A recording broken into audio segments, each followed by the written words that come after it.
ہم لوگ کرائے کے گھر میں رہتے تھے۔ شوہر کی نوکری جانے کی وجہ سے 3 مہینے کا کرایہ نہیں دے پائے۔ مکان مالک گھر آیا اور آ کر کہنے لگا، اگر کرایہ نہیں ہے تو ڈیش ہی دے دو۔ میں مان گئی۔ اور پھر میرا نام کشور ہے، میری عمر اس وقت 32 سال ہے، میری شادی کو ابھی 4 سال ہی ہوئے ہیں۔ میں نے اپنے شوہر کے ساتھ پسند کی شادی کی تھی۔ وہ میرا بہت خیال رکھتا تھا۔ ہم لوگ ایک دوسرے کو کافی عرصے سے جانتے تھے، تو گھر والوں کی رضامندی سے یہ شادی ہو گئی۔ میرے گھر والوں کو کوئی اعتراض نہیں تھا، لیکن اصغر کے گھر والے اس چیز کو اچھا نہیں سمجھ رہے تھے۔ انہوں نے شادی تو میری کر دی تھی، لیکن کبھی بھی مجھے قبول نہیں کیا تھا، اس لیے گھر میں لڑائی فساد ہی رہتے تھے۔ اب معاملہ یہاں تک آ چکا تھا کہ اصغر تنگ آ گیا تھا اور اس نے یہی فیصلہ کیا تھا کہ وہ یہ گھر ہمیشہ ہمیشہ کے لیے چھوڑ دے گا اور کسی ایسی جگہ پر چلا جائے گا جہاں پر اس کا کوئی بھی اس طرح کا لڑائی جھگڑا نہیں ہوگا۔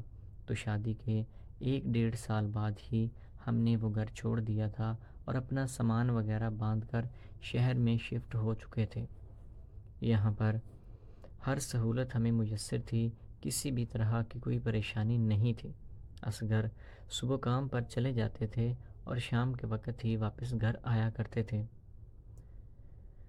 سارا دن گھر پر میں اکیلی ہی ہوتی تھی۔ میرے ہاں ابھی کوئی اولاد نہیں تھی۔ ہم لوگ اپنی زندگی بڑے اچھے سے گزارنے لگے تھے۔ جیسے جیسے وقت گزرتا گیا مہنگائی بڑھتی گئی اور ہمارے حالات مشکل ہونے لگے۔ میں نے اصغر سے کہا بھی تھا کہ میں بھی کوئی کام کروں گی، لیکن وہ کہنے لگے کہ تمہیں کام کرنے کی کوئی ضرورت نہیں ہے، تم گھر میں رہا کرو اور میں کام کر کے ساری چیزیں مینیج کر لوں گا۔ اصغر جس فیکٹری میں کام کیا کرتے تھے اس میں آگ لگنے سے اچانک ساری فیکٹری جل کر راکھ ہو گئی تھی اور جتنے بھی ورکر وہاں پر کام کرتے تھے سب کو انہوں نے گھر بھیج دیا تھا اور اب اصغر کی نوکری بھی چلی گئی تھی، تو اصل مشکلات ہمارے لیے یہاں سے شروع ہوئی تھی۔ اب بات یہاں تک آ گئی تھی کہ 1 ڈیڑھ مہینے میں جو ہمارے پاس کچھ سیونگ تھی وہ بھی ختم ہو گئی تھی اور ادھار بھی کوئی دے نہیں رہا تھا، اور فیملی والوں سے تو ہم پہلے ہی ناطہ ختم کر چکے تھے، اس لیے ان کی طرف بھی نہیں دیکھ سکتے تھے۔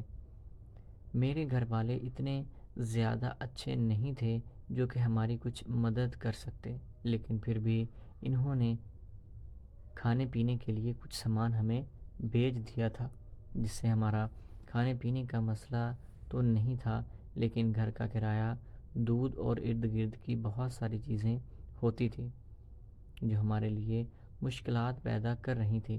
باتوں باتوں میں میں تو بھول ہی گئی تھی کہ پچھلے 2 مہینوں سے ہم نے گھر کا کرایہ نہیں دیا تھا۔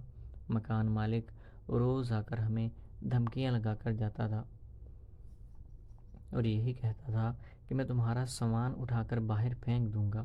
اب مجھے سمجھ نہیں آ رہا تھا کہ میں کیا کروں۔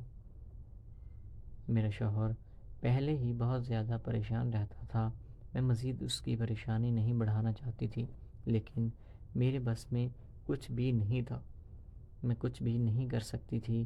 ایک دن مکان مالک آیا اور آ کر کہنے لگا کہ یا تو ابھی گھر خالی کر دو یا پھر مجھے کرایہ دے دو۔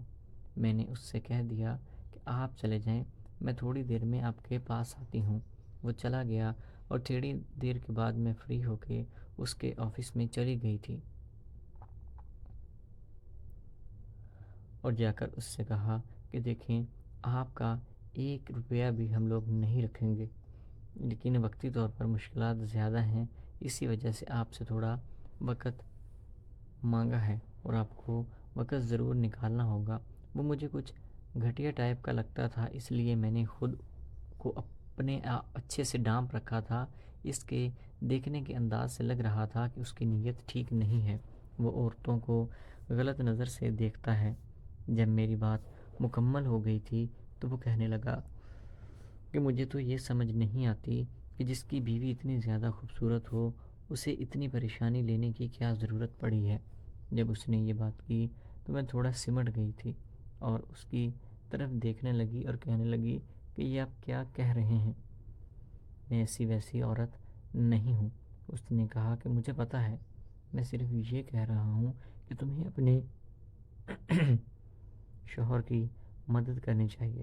تمہیں آگے بڑھ کر جو تم کر سکتی ہو تمہیں وہ کرنا ہوگا تاکہ تمہارے شوہر کی پریشانی کم ہو۔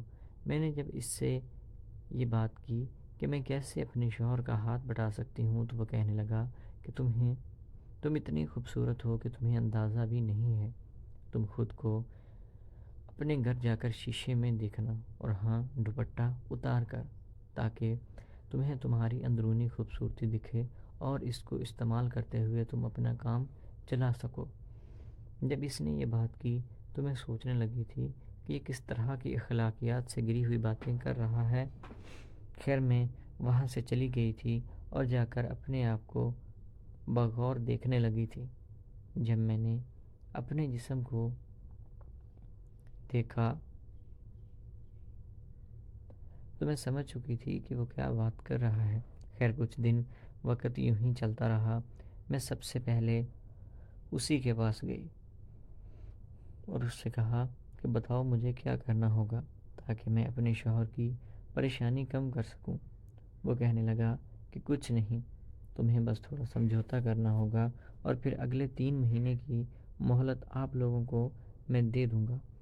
جب اس نے یہ بات کی تو میں سمجھ گئی تھی کہ وہ مجھ سے کس چیز کی ڈیمانڈ کر رہا ہے اور کون سا سمجھوتا کرنے کے لیے کہہ رہا ہے۔ میں نے اپنے دل پر پتھر رکھ لیا تھا اور دل میں فیصلہ کر لیا تھا کہ میں یہ غلط کام صرف اپنے شوہر کو مشکل سے نکالنے کے لیے کر رہی ہوں۔ جب میں نے رضامندی دکھائی تو اس نے کنڈی لگا دی اور پھر میرے پاس آ کر اپنا بدبودار جسم میرے پاس لے کر آیا اور پھر 3 مہینوں کا وقت مل گیا۔ میں جیسے ہی فری ہوئی تو میں رونے لگی اور وہاں سے چلی گئی تھی، اور آج تک میں اپنے کیے کی معافی مانگ رہی ہوں۔ مجھے نہیں سمجھ آتی کہ میں نے غلط کیا یا صحیح، لیکن میرے پاس اور کوئی چارہ نہیں تھا۔ میں یہ بات آج تک اپنے شوہر کو نہیں بتا پائی کہ صرف اس کی پریشانی کو کم کرنے کے لیے میں نے کتنی غلط حرکت کی ہے، جس کی معافی مجھے کبھی بھی کہیں بھی نہیں ملے گی۔ دراصل اس میں قصور میرا نہیں ہے، قصور ہمارے معاشرے کا ہے۔ اس نے عورت کو ایک کھلونا یا خزانے کی طرح استعمال کرنا شروع کر دیا ہے، جو کہ صرف اپنے مقصد کے لیے اسے استعمال کرتا ہے۔ میرے ساتھ بھی کچھ ایسا ہی ہوا تھا۔ میں اللہ تعالیٰ سے دعا کرتی ہوں کہ اللہ تعالیٰ مجھے معاف فرمائے اور سب کی بہن بیٹیوں کی عزتیں محفوظ رکھے۔